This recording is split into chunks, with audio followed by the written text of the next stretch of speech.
Good afternoon, everybody. Welcome to this afternoon session with Mandy Coalter. We're really delighted to have you here this afternoon and to hear from Mandy's expertise. Mandy's already spoken to as part of our Flexible Working Ambassador School project around flexible working generally. So if you were fortunate enough to hear Mandy before, you'll know that she's a complete expert when it comes to all things school and flexible working. Mandy is highly experienced.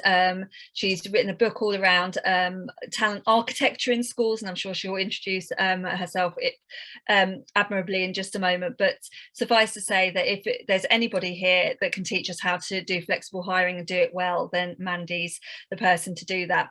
So this event is being held as part of Pioneer Educational Trust and Upton Court Grammar School's Flexible Working Ambassador School project. It's all fully funded by the DfE. There'll be plenty of time for you to listen and learn about flexible hiring. I'm sure that Mandy will provide plenty of space also to ask questions and to have those listened to. We'll record the session, and so it'll be available to other people in your organisations. We'll share the recording out with you. But thank you for coming along for this session about flexible hiring. Mandy, thank you for being here. Over to you. Oh, thank you so much, Antonia, for that lovely introduction, and nice to see you all here this evening. So yeah, just a little bit more about my background. I founded Talent Architects as a venture a couple of years ago now, and it's a really simple mission, which is to help schools become great places to work, and that was on the back of the book of that title, which was published in 2018. I've had the pleasure of working with schools for about a decade now, the last decade. I was Director of People at United Learning, which is a really significantly sized trust now, over 80 schools, and all kinds of schools as well in all sorts of different contexts across the country. So it was a great honour to work for them for 8 years. And when I was there, I did an awful lot of work on flexible working because it was obvious to me quite early on it was key to teacher recruitment, retention, well-being, all the issues I'm sure you're interested in. And since I left United Learning and working with Talent Architects, I've been working with a number of trusts and schools on developing flexible working. I'm part of the DfE funded national training delivery team, working with the wonderful experts Timewise in trying to help different stakeholders in the sector navigate some of the unique challenges that we face in schools. So that's me. I'm obviously an HR professional by background, so hopefully I know a little bit about recruitment as well, and that's what I'm going to be bringing into this session this evening. I wanted to start really by asking you this question, and I was going to ask people to pop it in the chat, but there's not a huge number, so you know, if you're prepared to just come on camera, come on mic, and give us a bit of a flavour of, you know, what are the sorts of questions you come into this session with. Have you got any concerns about flexible hiring? It'd be really helpful to understand that before I kick off. Is anybody willing to leap in and give us their thoughts? I'm happy to. It's Mike. Hi. Hey, Mike. Hi. I guess for me, it's when I've been looking at the flexible sort of work, there's lots of different options that are available for people, and you want to open it up to people so you are flexible. I guess it's the wording around it to try to make people aware who aren't necessarily aware of what they could ask for. Great. Okay, so it's getting the wording right, raising awareness. Brilliant. That's really helpful. Thanks, Mike. Anybody else? I'm happy to jump in. So I'm quite new to schools HR. I guess what I'm hearing a lot at the moment are fears around consistency. So if you offer it for one, then do you have to offer it to everybody? And also lots of challenges around timetabling. And how do you manage that level of complexity? Sort of, I think lots of fears around that. So, you know, I'd really love to sort of hear any advice around how other people have managed that. Okay, that's really helpful, Sarah, because we've had some other sessions looking specifically at those issues. So I'm not planning to cover that tonight. And what we might need to do is make sure you're signposted to other material, which you will be able to get. And I think what I would say is, if you're thinking about flexible hiring, you are quite right. You need to have also been thinking about developing flexible working for your current workforce. So absolutely getting to grip with some of those issues before you start going out and offering it to new recruits. It really makes sense.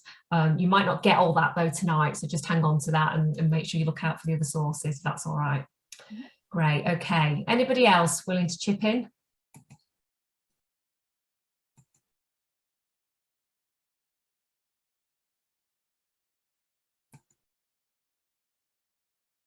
No? Okay. Well, just a reminder, and actually this might help you as well, Sarah.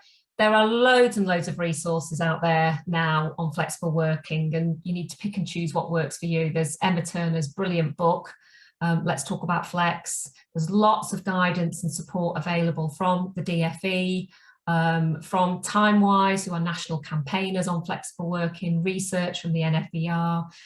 Obviously, you've got all the resources available through this ambassador program as well.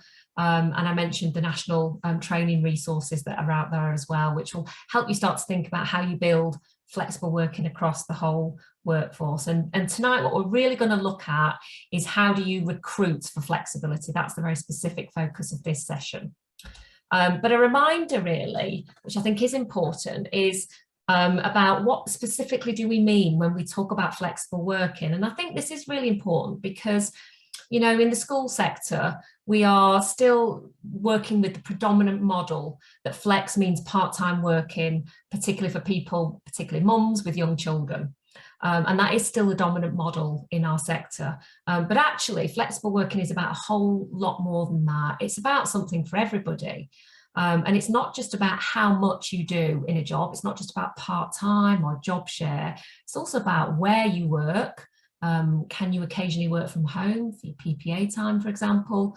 And when you work, can you have a late start a couple of times a week so you can drop your own children at school, or early finishes? So it's about a mix of things, and actually flexible working can work as much for full-time staff as it can for part-time staff. And I'll come back to this later when we're thinking about when you're getting into recruiting and advertising, because it comes back to Mike's question actually about, you know, what specifically do you word in your adverts. So it's really important to remember this, that actually it can also be formal and informal. So, you know, here's lots of examples of formal aspects of flexible working that you might be prepared to offer. But of course, there are also aspects of informal flexible working, and that might be things like, well, you know, we've structured our timetable so that all of our teachers can have PPA time and do it at home. We have told people when they have free periods, they don't need to be on site. Actually, we enable our staff to ask for days off for important life events, or for attending their own children's Christmas play.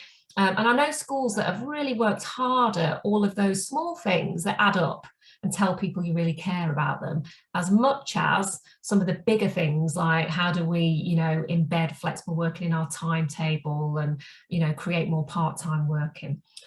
So that's something to bear in mind when you're thinking about what you can offer.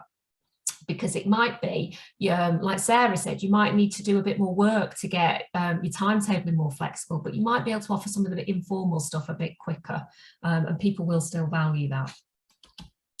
So if we start to think about flexible hiring or flexible recruitment, first point to think about is that absolutely, you know, you've got a really broad potential audience here. Pretty much now, every demographic you look at wants some form of flexible working. This was some data that TimeWise looked at, I think about 3 or 4 years ago now, and this was looking across the general population, not specifically schools. And what they found was some interesting actually statistics that almost as many men want to work flexibly as women do, and remember, that won't be just part-time. Younger workers actually want it the most. But, you know, look at older workers, lots of people who are thinking about a more phased retirement. We don't see enough of that in schools, actually. You know, older teachers can draw part of their pension and continue to work part-time. And that can be quite an interesting one if you're in a difficult recruitment market to retain older staff. So lots of people want flexible working. And actually, it was predicted that something like 13 million people intended to request flexible working post-COVID. And certainly I work with a lot of HR directors from other sectors, and it is the dominant issue really for everybody. Flexible, hybrid working, all of these new ways of working as we emerge from the pandemic. So we're not alone in having to deal with that, but of course we have got some unique challenges given the nature of our sector and what we do. And Timewise every year publish a flexible jobs index where they have a look across all sectors and all industries at what's going on in the labour market. And the latest one came out just a couple of weeks ago. And firstly, what we're seeing is that, I know you probably will be aware of this, that job vacancies are at their highest level now since 2001, which is kind of ironic really, isn't it, given all the furlough scheme and all the worries we had during the pandemic about job losses. And actually, as it's turned out, across the UK right now, we've got a huge labour shortage, and possibly Brexit has contributed to that as well. So candidate supply, and we've all heard the stories. Will we have everything we need for Christmas? The shortage of lorry drivers, etc., etc. It's a big challenge, but we're still seeing only 1 in 4 jobs advertised with flexible working on offer. Now that is increasing. It's going up year on year, but it does mean that there are still 3 and 4 jobs that are not openly saying, look, we're going to offer flexible working. And yet, when you look at candidates' needs and demands, it's right up there. It's right up there as one of the key things that people want, even more than the highest salary. I saw just a few days ago some research published in the legal sector, and lawyers are saying, we want flexible working more than the big bucks in the city. So it's really shifting since the pandemic. And there's a real challenge here because employers need to flex more to get the talent they need. And I think, employers in other parts of the economy will start to wake up to this and will start to change. What's really interesting, which I think comes back to the point Mike raised, is that candidates won't apply to a job if it doesn't overtly mention flex.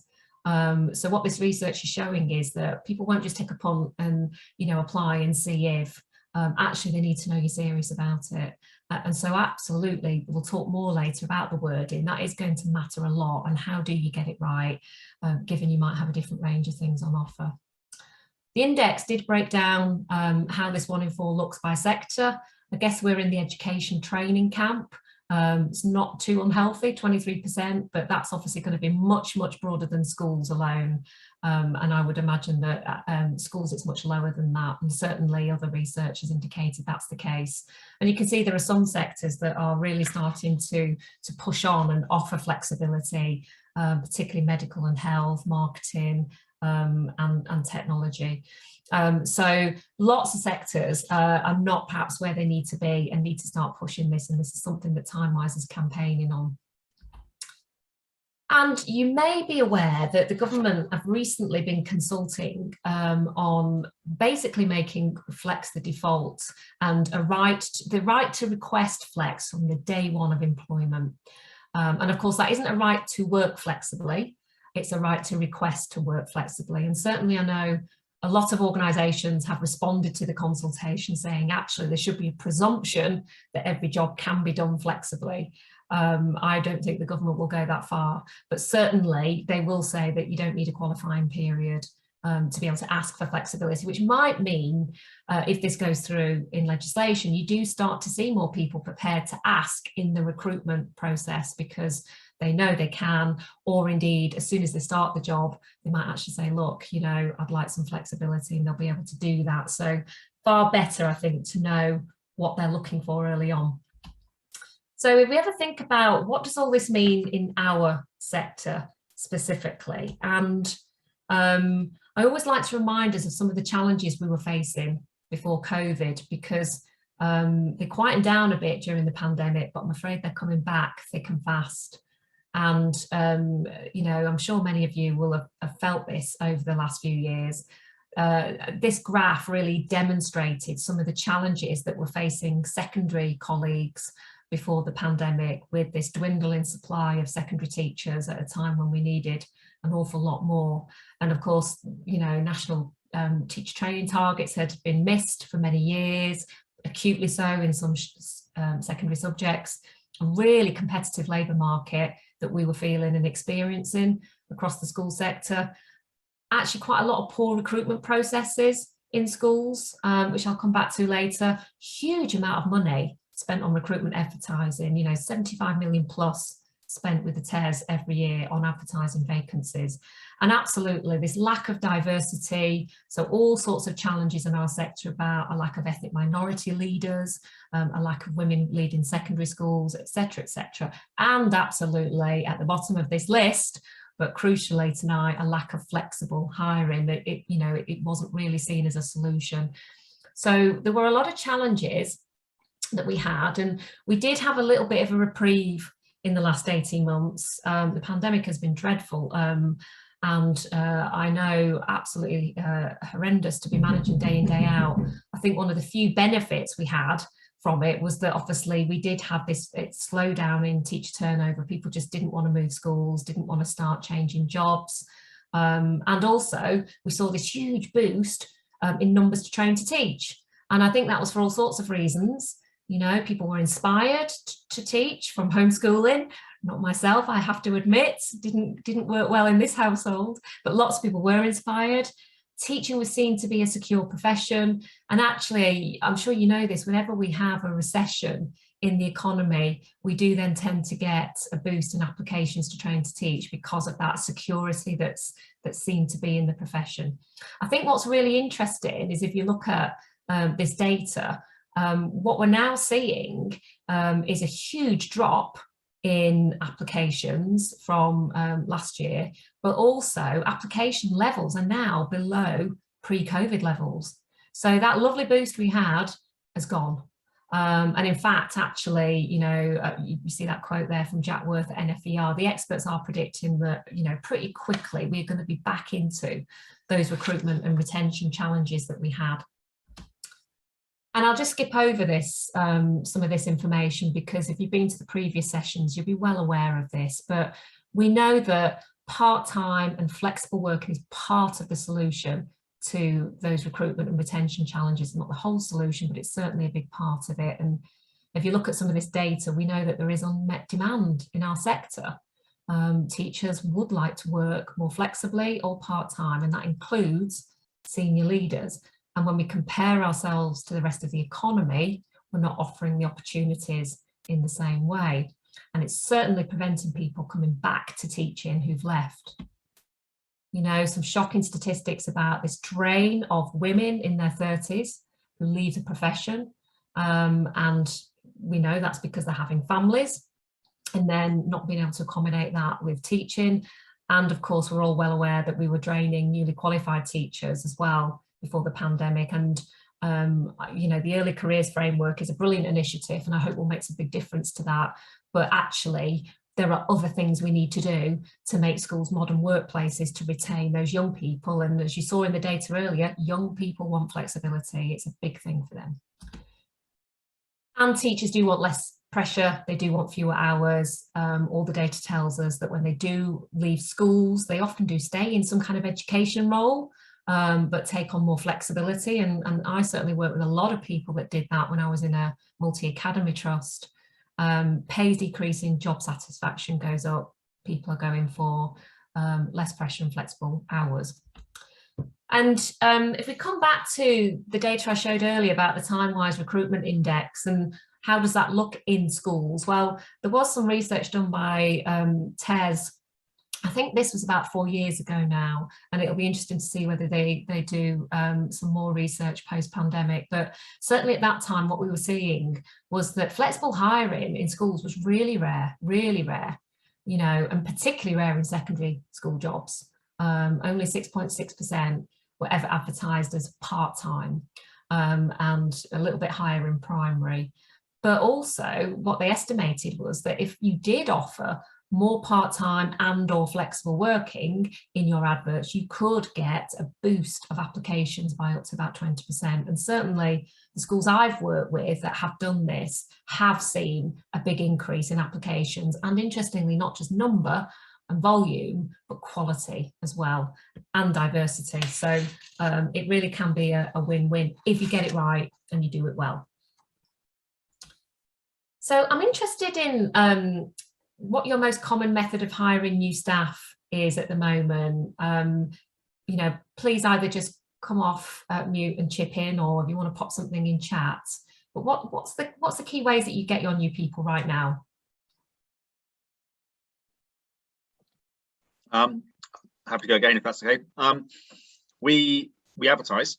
So for green sheets, we advertise, and through the national site for the jobs, the DFE. But we also do a lot of recruitment through local authority. So in working with trainee teachers, having our own trainee teachers or trainee teachers in other schools, it's a lot of it is word of mouth. People apply because they know the school or hear about the school. Right. But we have a formal advert out there as well.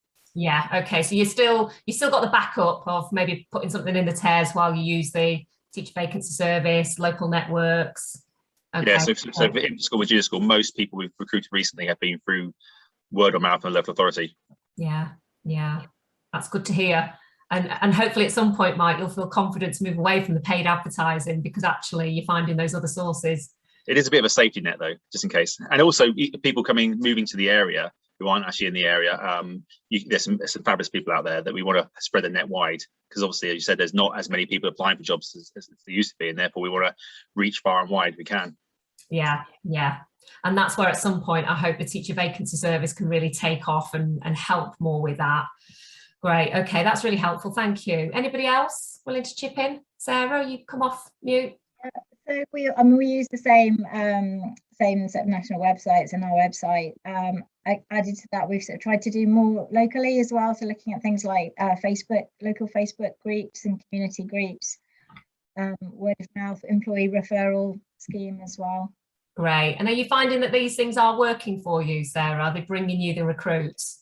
They were last year. We've seen a definite complete drop off in applications since sort of October time. So there's definitely been a shift in the market. We can really feel that. Yeah, it's tightening already. Yeah. Okay. Great. Anybody else willing to chip in? So we use a variety of things: green sheets, the TES, word of mouth. We have historically led schools direct, so there's kind of trainees that come through the system like that as well. Great. Okay, that's wonderful. What I'm starting to hear from you all, which is really good news, is that you're really diversifying how you recruit, and not just relying on one national publication to do that. And that's great. And those of you that haven't chipped in, you might want to think about that if you're still using that dominant way of advertising. Because, some of the pitfalls that I've tended to see in all the years I've worked with schools on recruitment are these things that, we have a vacancy and we just jump straight into replacing them like for like. We get an advert out really quickly without thinking through what's possible with this role. And if you want to get flex hiring right, you have to do that stage first. So that's one key point. Lots of money is spent on TES, and actually a lot of wasted money, because it often isn't the source of the recruits that you're getting. So that's something to think about. Absolutely no consideration given to aspects of diversity and inclusion, including flexible hiring, interviews used alone, and poor onboarding and induction. So to get flex hiring right, you really need to have thought about your recruitment strategy. You need to be modernising the way you recruit, thinking quite hard about how you build your brand out there. I talk a lot about employer brand, and it's a bit marketing speak, but really it's just what's the perception of your school or trust out in the community, and particularly your local community, because that's where most of your recruits are going to come from. I do take Mike's point, there are some roles you will also be potentially recruiting regionally and nationally for as well. And you may have a brand that can reach out beyond your local area, but it is really important to be building this sense of your brand, so that actually when you are trying to build this pipeline of recruits, you're not just reliant on an expensive advert in a specific newspaper. And you've talked about some of these things, which is brilliant. Building the pipeline of trainees that you can use through ITT programs, perhaps have partnerships with other schools. I know lots of schools that have shared posts. A couple of primary schools I work with shared a music teacher, for example. You may be able to reach into other schools if you're in an academy trust or a network to look at secondments. building a talent pool of potential candidates. So, you know, if you do go out to recruit and you do get more than one talented person that you could have appointed, do you keep hold of their details? Do you go back and contact them at a later date when you maybe have a vacancy? Thinking about diversity and inclusion and how you promote that when you go out to recruit. And I'll show you a great example of this later, because you can get more diverse applicants, but you have to work hard at it. And you certainly have to work a lot harder than putting, you know, those little bland statements at the bottom of adverts. It has to be so much more than that if you want to attract candidates from different backgrounds. And some of you've already talked about, you know, we use social media. That is brilliant. I mean, I know some schools now that, you know, social media is virtually their key recruitment platform, and it works for them because they've built this brand and following. Having a website that speaks to candidates. Lots of schools have lovely websites, and I go on them, and if I was a parent or, you know, an Ofsted inspector, I'd get everything I need and it would be fabulous. I then click on the vacancy tab and I get nothing. I might get a list of job vacancies if I'm lucky. I might get something that says no vacancies at the moment. What I don't get is a website that speaks to me as a potential applicant, that tells me, what's it like to work in your school? What are the benefits? What do staff say? What's the head teacher saying about what kind of working environment they create? And I've worked with lots of schools to help them do this, and really think about using their website to sell themselves as an employer, because people do their due diligence. You know, that's where they're going to go and look before they even think about applying to work at your school. And building in what you can do, of course, if you do this well, is build in your commitment to flexibility, diversity, inclusion, all those things. Really treating recruits like a customer, so that the journey is very flexible. There's lots of feedback, you know, people are treated well. Using technology, I mentioned earlier about things like building talent pools of people who have applied but weren't successful first time, but you might want to go back to. And certainly when I was in an academy trust, we did that so that we could proactively send people information on our vacancies. We did CPD events and got mathematicians in, scientists in, and then said to them, hey, sign up to our talent pool and we'll let you know when we get jobs available. And finally, Mike mentioned the teacher vacancy service, which I've done a lot of work with them, and they are incredibly keen to help the sector match applicants to vacancies in a really cost-effective way, because of course it's free, but what they need is schools to get on board and use it. So it's great that some of you are already doing that, and if you're not, I would encourage you to do it because it's free. You know, there's no harm in using it, and at some point, hopefully, the more of us that use it, the more they'll build and build and build, and then hopefully you will feel confident that you don't have to also pay for that expensive advert in the media. So all this matters because if you want to be a school that can genuinely recruit flexibly in the right way, you need to be great at recruitment per se. And I hope that makes sense really, because, you know, if you're not, then it might, you are going to find it's difficult to recruit flexibly if you're not already thinking more strategically about how you recruit. So I do hope that makes sense. And then if we think about the specific steps to hiring flexibly, there's really three key things to be thinking about in this process. And the first one is about what do you do before you advertise a role? Job design, I've called that, and I'll talk more about what that means. Then there's about how you go out to recruit, and picking up Mike's question about, you know, what do I say? How do I offer flexibility? And then, of course, there's the negotiating piece and actually agreeing what the offer is going to be and thinking through what's the right time to do that. So if we start with job design, and this is all about thinking, you know, stopping and pausing before you recruit to think about what does this job look like and how might we offer this job flexibly? Now, it might be that you have already done quite a lot of work as a school looking at whole school flexible working. You know, you might be really well on the journey. You've looked at your timetabling, you're offering staff lots of things, and actually that might make this piece of the jigsaw, quite quick and easy to do, because you've already done a lot of those thought processes, and you can apply them when you have a vacancy. It might be you're still early in that journey, and as I said to Sarah at the outset, what you have to do is think quite carefully then about making sure that whatever you are going out to offer people when you've got a vacancy is also, of course, on offer for your existing staff. Otherwise, that might start to create some tension. So often flexible hiring is almost like the thing you do towards the end of the journey of flexible working, when you've really embedded it for your workforce, and then you feel like, okay, we know exactly what we're doing, we can now go out and hire flexibly. There are times though, I've seen turnaround schools that were really desperate to recruit talent, where they did it very, very early on. And they had to manage any tensions that created with their existing workforce, because they really, really needed the talent and they needed that boost in applications, and that's worked really well too. So you do need to think about when is the right time to do this in a way that means that we're not offering something externally that we wouldn't be thinking about offering to our internal staff. And one of the steps to getting better at this is to shift to become what we've started to call reason neutral. This is a term that we've used with TimeWise and some of the national training that we've done. Shifting the perception from it's all about part-time work for parents, and focusing on what can be done in a job, what aspects of the job can be more flexible and why, rather than the reasons somebody might want to work flexibly. And I'll come back to that later, because actually that is really important during the recruitment process. None of us want to get tied up in knots in an interview, suddenly asking people about their childcare arrangements, because we all know that's not great territory to be in when it comes to discrimination law.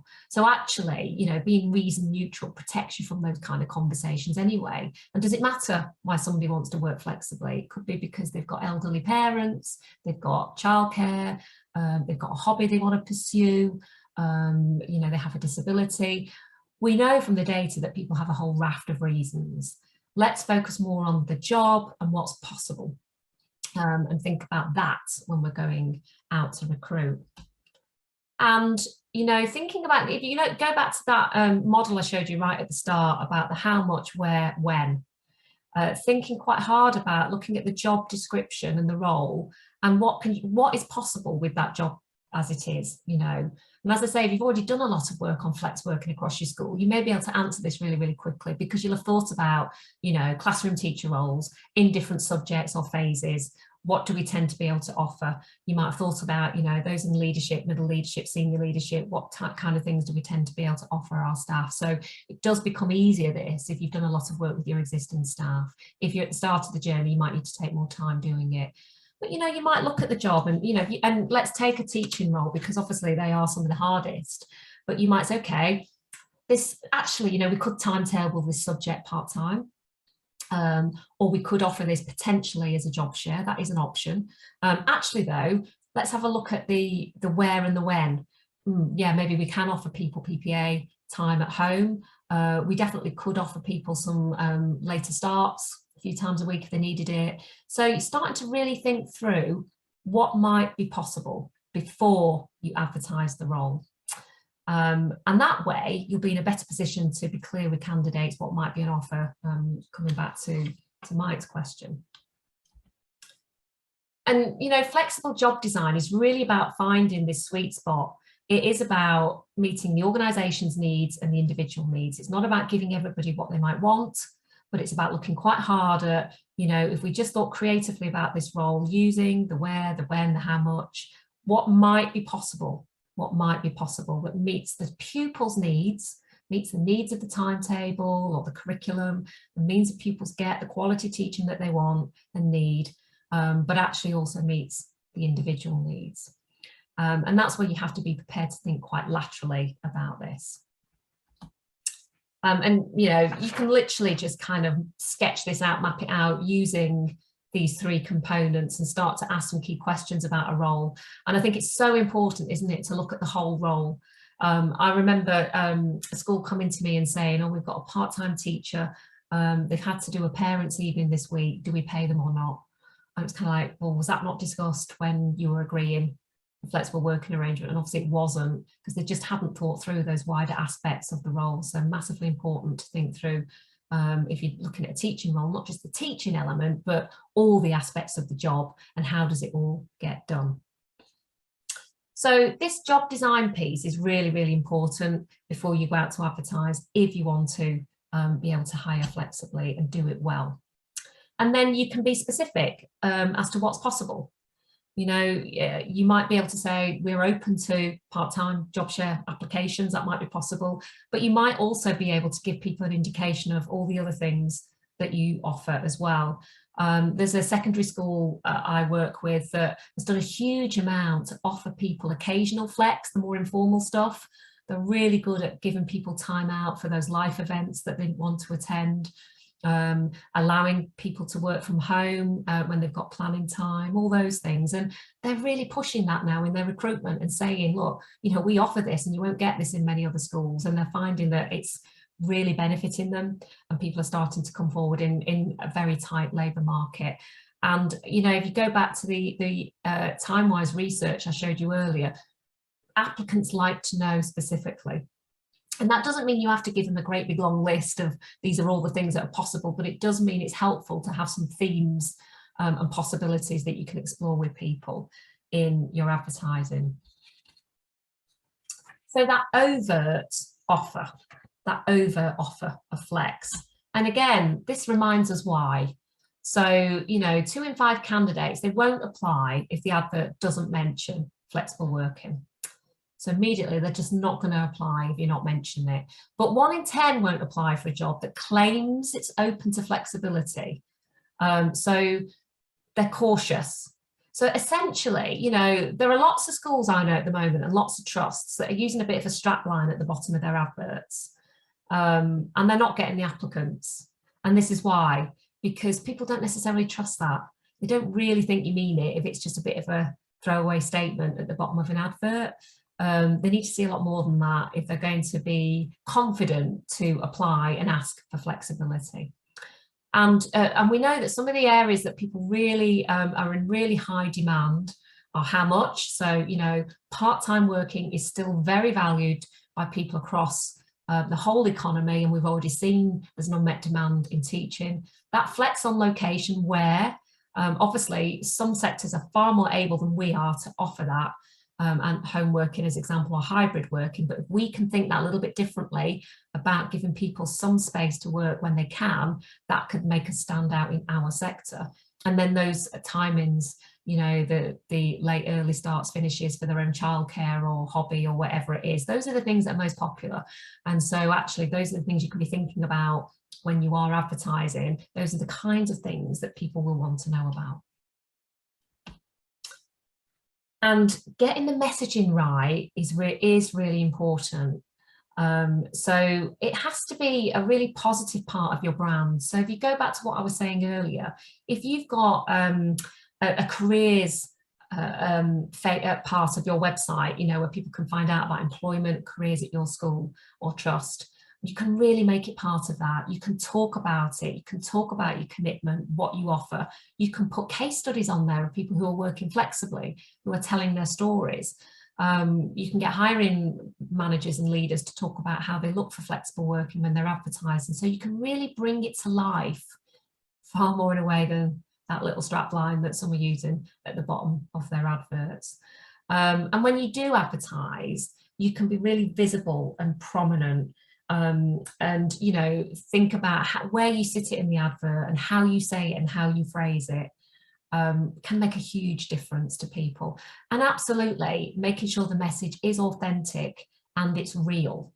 And, you know, if it can come from the top, you know, if the head teacher of a school or a trust leader is talking eloquently about how important flexible working is, how you want to encourage applications, how you'll make sure that the process is open to them, then that's going to tell candidates that you're really serious about this and you mean it. And getting all that right is really critical. But you can also see, coming back to what I said earlier, how this needs to fit within that wider approach to recruitment. You know, if you are relying on advertising in a certain publication, you're going to find this stuff difficult, aren't you? So it does mean that you need to be able to be quite proactive across all the ways that you recruit. And we've obviously talked about this a bit already, but just again, encouraging people to think about using the teacher vacancy service. It isn't perfect yet. It's still not got the reach it needs to get, but actually we all need to get on board with it to help it get that reach. It was well over 10 years ago when I worked in the NHS, where they created NHS jobs, and it was exactly the same as teacher vacancy service at the outset, quite small, had to grow, and then it hit the tipping point. And by the time I left the health sector, nobody advertised jobs in publications. It all went through NHS jobs, and it saved millions of pounds. So it's, you know, we've seen it done in other sectors, and I know TVS are very much modelling what they're doing on things like NHS jobs. So do start using it. They're also actually promoting flexible working through the site, that ability to apply part-time. They did a webinar themselves recently on flexible working, which was really good. You know, and then think about, can you specifically attract returners to the profession? Are there ways of tapping into that network? Using, you know, social media to help you reach people. You know, do you ask the likes of Women Ed or Flex Teacher Talent to help you recruit and get messages out there through social media? And like I say, this big message about be bold. If you're going to do this, do it properly, or don't do it at all, I guess. But, you know, be bold. Please don't hide it at the bottom of your advert, because, you know, it just won't make any difference at the end of the day. I've got a couple of case studies. One is non-education, one is education. That kind of starts to illustrate this. So this was a case study that TimeWise worked with over a few years, Lloyds Bank. And, you know, you'll know, I'm sure, that in banking, they had a big issue when they had to start publishing their gender pay gap reports, because they didn't have enough women in senior roles in banking. So there was a huge push in the sector on diversity and inclusion and trying to attract more women, particularly into senior roles. Lloyds Bank used TimeWise to help them look at this and get a flexible hiring strategy to help them do that. And they wanted to make themselves far more attractive to potential employees. They wanted to have agile working on offer, flexible working. They really wanted to make that part of their offer. And so they really started to look at, when we're recruiting, how do we set what they called agile working, flexible working as the default? So we'll assume that all jobs can be done flexibly.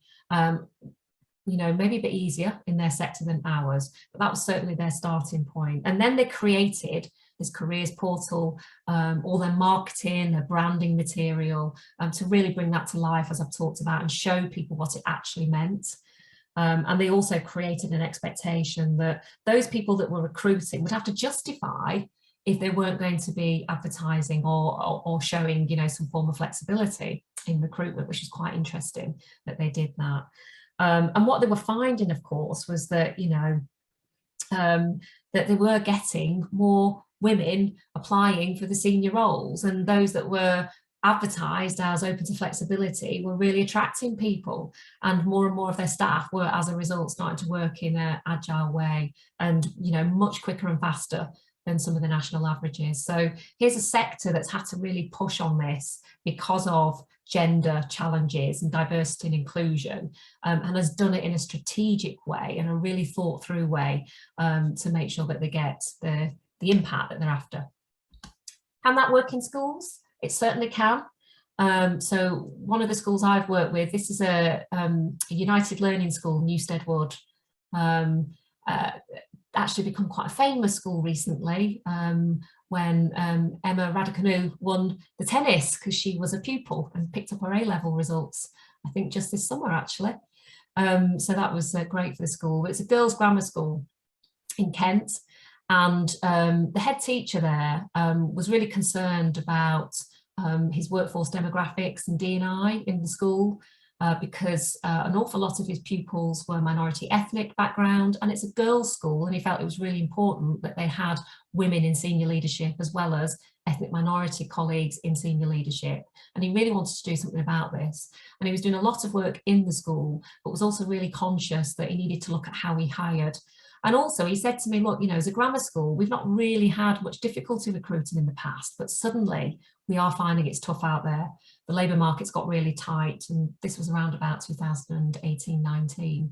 I mean, actually, we can't, you know, rest on our laurels and think, you know, because we're a grammar school, people will come, because that's just not the way it's working anymore. And in fact, if we do that, though, we're not getting diverse people. We're getting the same old who have an assumption about what it's like to work in a grammar school. So he wanted to really change the brand positioning. And if you look at their website, and you'll see, this is some, I'll show you some extracts from their recruitment page. They've got a specific page about recruitment. And this is the head's message on there, you know, where he talks about why it's so important for people to think about applying to his school. But also, he then talks about what they offer. You know, we offer flexible working. We have thriving talent management. We're really committed to diversity and inclusion. All those things that are really important to this school. And then, of course, you'll see that he's highlighted the partners that he works with, Women Ed, BAME Ed, All in Education, all these people, LGBT Ed, all working in the D&I space, who are willing to support him with this work. And I think what's fantastic about this case study is if you went and had a chat with Alan, he would tell you this really works, and it worked a lot faster than he predicted himself. Suddenly he had a lot more candidates for all his vacancies, and he had a significantly more diverse set of candidates coming forward, both ethnic minority and women. And that meant that he was able to start to shift the demographic makeup of his workforce at leadership level, and indeed across the whole teaching workforce pretty quickly. And, you know, he'd done a lot of groundwork to get this right, but it did work for him, and it started to mean that he could recruit. And the beauty of this is that, you know, as well as getting more diverse candidates and offering flexible working, actually he could get top quality candidates, you know, to recruit and retain the very, very best, which he needed to do in his context. So there are schools out there that are really starting to do this, that hopefully that gives you a bit of a feel for it. And if you wanted a bit more guidance on flexible hiring, there are some sources here that you can tap into. Working Families have created this strapline of, I think it's Happy to Talk Flex, and how to use it and use it well. So that might be a source of information to help you think about how you advertise. And there's also some flexible hiring guidance there from the Chartered Institute of Personnel and Development. Again, just gives you a few tips about how to go about this well. So, flexible negotiation. How do you make sure that you negotiate well with somebody, and at what stage of the process should you be thinking about this? I'm quite interested actually that if you yourself was going to ask for some form of flexible working, if you're applying for a job, at what point do you think you'd be likely to ask in the recruitment process? Is anybody willing to share?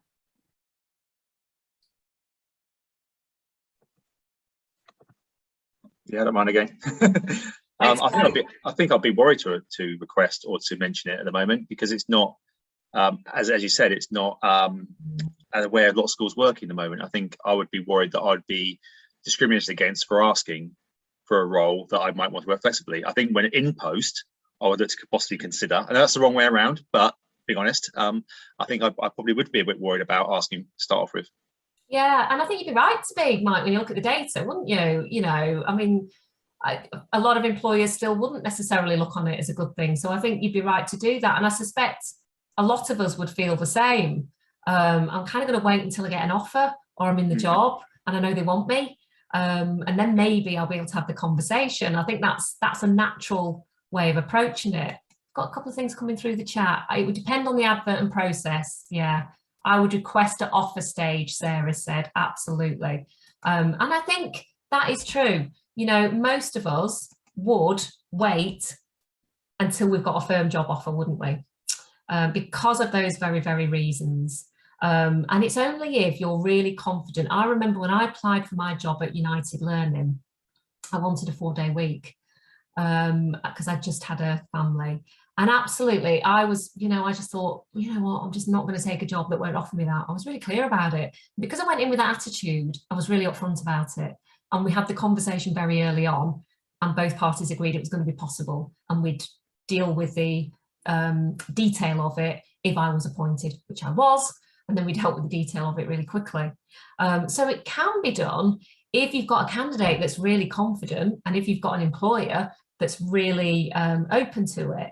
But absolutely, in most cases, people aren't going to feel that confident at all, and aren't going to be sure whether you will be up for it, and particularly in our sector, given that absolutely it doesn't happen much. But I think this comes back to everything we've been talking about, because I suspect if we go and talk to Alan at Newstead Woods, this is very different, because he said it up front, you know, and he's been clear about the context of why it matters, and he's put out there the messages about the kind of head he is and the kind of work environment he's created. And that might suddenly shift where this conversation happens, because actually it's much better, isn't it, if it happens early on, a bit like my conversation did. They knew exactly what I wanted right from the outset, and they knew that if they wanted me, they were going to have to make that work. You know, in hindsight, much better than me landing on it than with it. If they decided to offer it me, or, you know, after a couple of weeks in the job where they might not have been so sure if it could work.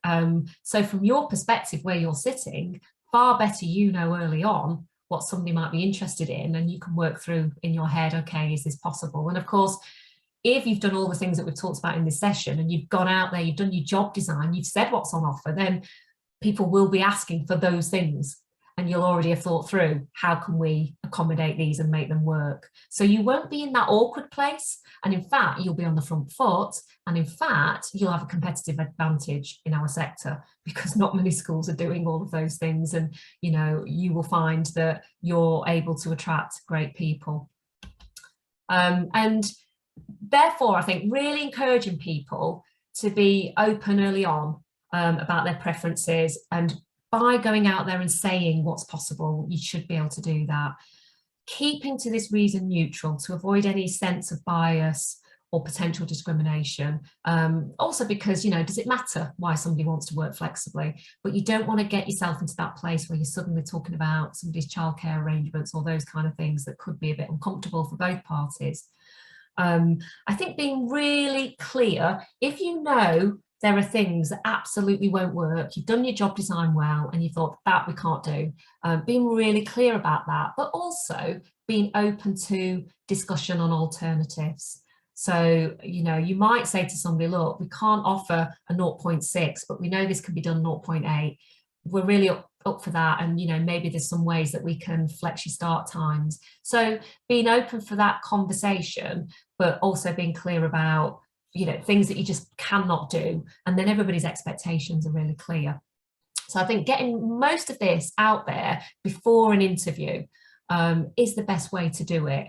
And then hopefully any conversation in an interview is quite limited, and you're focusing more on the detail like I was after the process.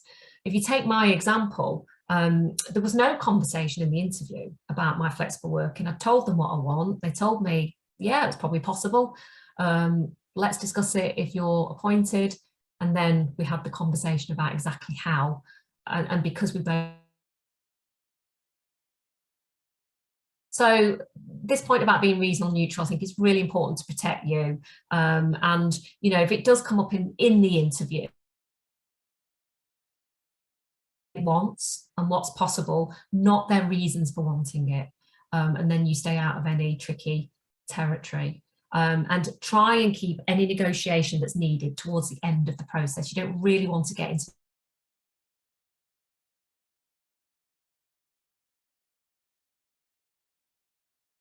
would you be open to alternatives and discussing those? Yes, I would. Then you can take it at a later stage after the interview.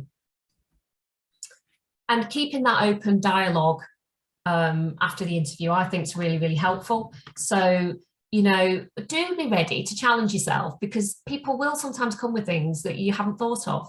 And actually you might think, you know what, we could make that work. We thought we couldn't quite do that, but yeah, we could do that. And it's only through a conversation that you'll know whether that's possible. And as I said before, however, if there's things that you definitely can't do, then it is important to be clear about those. Be willing to negotiate, and then make sure when you have agreed the arrangement that things are very explicitly documented, you know, in contractual documents, and particularly those formal flexible working arrangements, but also crucially that you've documented any review arrangements. most schools will want to have a look at things like part-time working, for example, every year as they're reviewing the timetable or the curriculum. And it's important to tell people that yes, we've agreed this is going to work this academic year. And so, you know, every year we have a review process where we'll talk to everybody about their preferences, and it might mean we need to come back and discuss with you at that point. If people know about that and they're clear about that, then they should be okay with it. It's when perhaps people get surprises later on and they didn't realise that was you know, something that they might have to do, that things can get a little bit tricky. So we've got some time now. You've chipped in a little bit through the session, but we have got some time for any final thoughts or any final questions that people might have about how to approach flexible hiring. Anybody like to ask anything?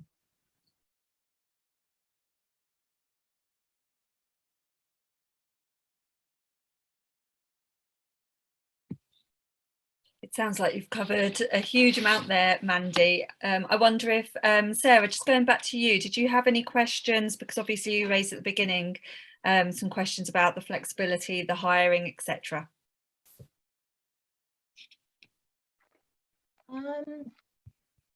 Yeah, I guess part of it is, so I sort of, is that shift in culture. So moving from a culture where we haven't really allowed any flexibility. So there's a kind of a big piece of work for me to do in terms of where we are currently to where we want to go, but also I guess a bit of an urgency in terms of you know, that tightening recruitment market, and actually the flexibility I can see is a massive way to attract good candidates, and any thoughts and advice that you can offer me on that.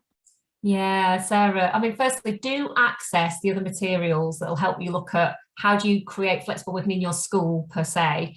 And I think you'll hopefully find from that there are some quick win things you can do. So, you know, if you can have a look across the whole school, and you're probably already doing some of this stuff, you know, can we chunk PPA time and allow work from home? Can we allow people to ask for these late starts, early finishes? Can we, you know, CPD online, meetings done virtually, recorded, people can access later.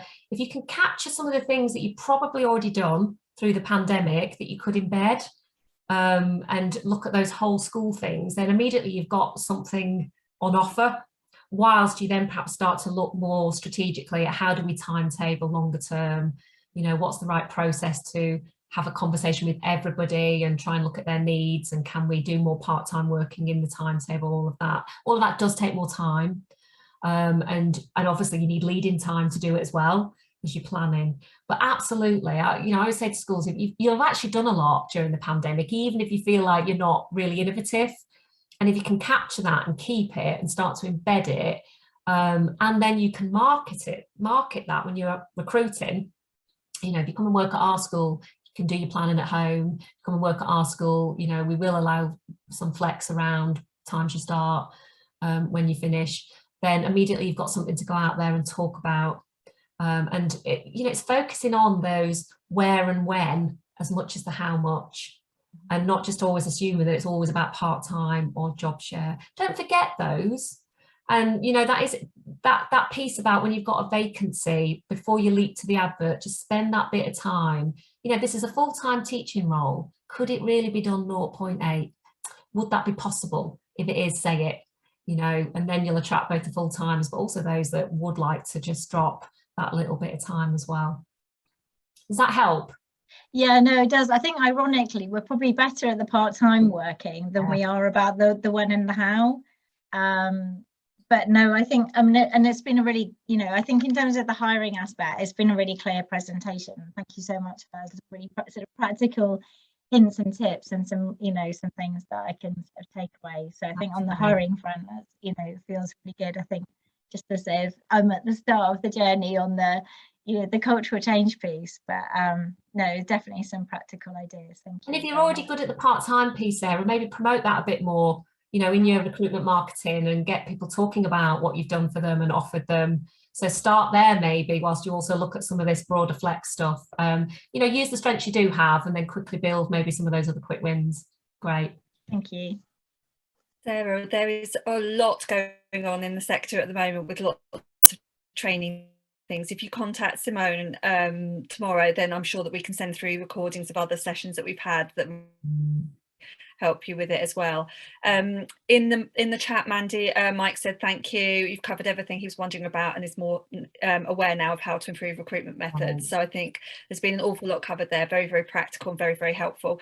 And I think also the data that you provided reminds us of the importance of this work to be doing now, and actually the schools that have been, you know, come along tonight and others that will watch the recording as well will hopefully be ahead of the curve when it comes to that. So thank you very much. Was there anything from anybody else? Oh, just quickly, yeah, sorry. I took a couple of photos of some of the information. No one's faces on it. I've really zoomed in. Is that okay to do, or do you rather not have? I can delete them if not. I just quite like some of the facts and I wanted to use them again. So Mandy, I'll come to you on that. Yeah, I have no problem with that, Mike. I think we'll probably circulate the slides as well. Oh, okay. Yeah, so that'll help too. But yeah, that's fine with me, Mike. Yeah. Thank you. That's great. I'm glad you found them useful.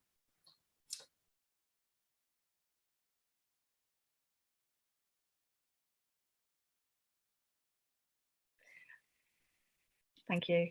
Mandy, could I just have that last slide? Is that all right about the next session? Yeah, just bear with me. For some reason it's frozen. I think my there we go. That's okay. I think my internet's unstable. I'd like to think that it's because my children are doing their homework, but I'm not sure that it is.